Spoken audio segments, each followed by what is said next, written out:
The simplest definition for a brand is that a brand is a unique promise of value.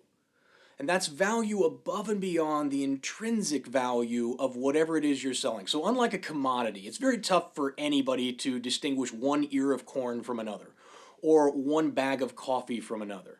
They might taste a little better, you might like one over the other, but in the end, it's coffee, it's a stimulant, it's corn, it's food. You've all seen generic sweatshirts, right? There's an intrinsic value in owning a sweatshirt. It keeps you warm in the winter, right? It's not fashionable. It doesn't have to be fashionable, but the intrinsic value is just it keeps you warm. It covers your body. But there is an intrinsic value in a brand. So when you take that same sweatshirt and you drop a North Face logo on it, all of a sudden you're sending a very different signal. And someone who identifies with that brand is identifying not with necessarily the core, like the internal documents of the company, but they're identifying with a human characteristic that is associated with that brand. And this is I think what doesn't get discussed enough is that every brand that you run into, every successful one, has very distinguishable human characteristics. Think Apple, right? There's no question what Apple's human characteristics are.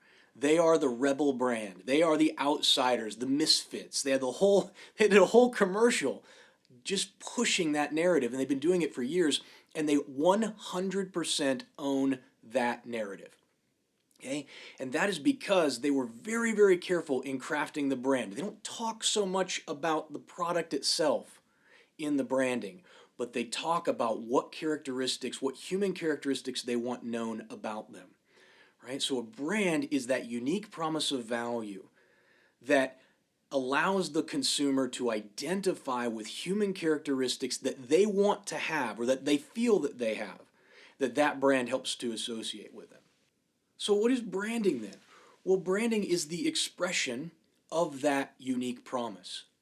It's all of the communication that you do that distinctively tells people why you are different, unique, special, and why having their brand will impart and transfer those characteristics from the brand itself to you.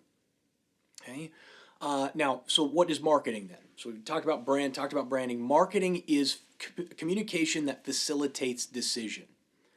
Put quite simply, it's any communication that you have with your prospects or your customers that is designed to get them to make a decision about something. It might be a decision to take some action and buy your product.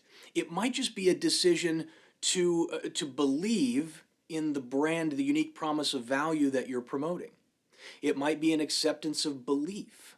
It might be communication to pre-frame or pre-sell them to something down the road. It could be to help anchor some idea or concept that you're going to want them to accept later on. There are 1,000 different things that we can use marketing for, but ultimately it is communication that has a specific purpose to facilitate decision. And so can you use marketing to promote your brand? Yes, you'll absolutely have to. Are you going to want to use the unique promise of value that you have in your marketing in order to share with people? Absolutely.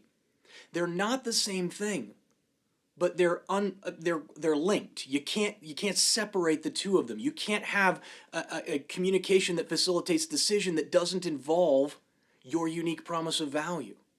You can't tell people about your unique promise without using some sort of marketing, without using communication to facilitate that decision. So I hope that this kind of helps you break this down in a little simpler form. It's not that one is more important than the other. It's that both are critical to you maximizing the marketing spend that the marketing and advertising dollars that you're spending, and that you're getting maximum value out of every piece of communication that you make with your consumers. It's silly to try and decide which one is better or which one is more important. They're both important, and you need to be thinking about them almost from day one. You need to at least have an idea of what you want to stand for and what your unique promise is going to be before you go out and start promoting yourself.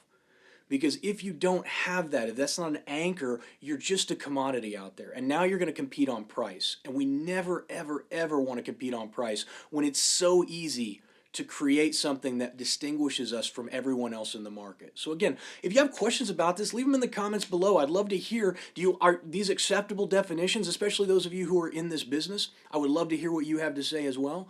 Thanks for watching this video. Share it with somebody. Talk to you later.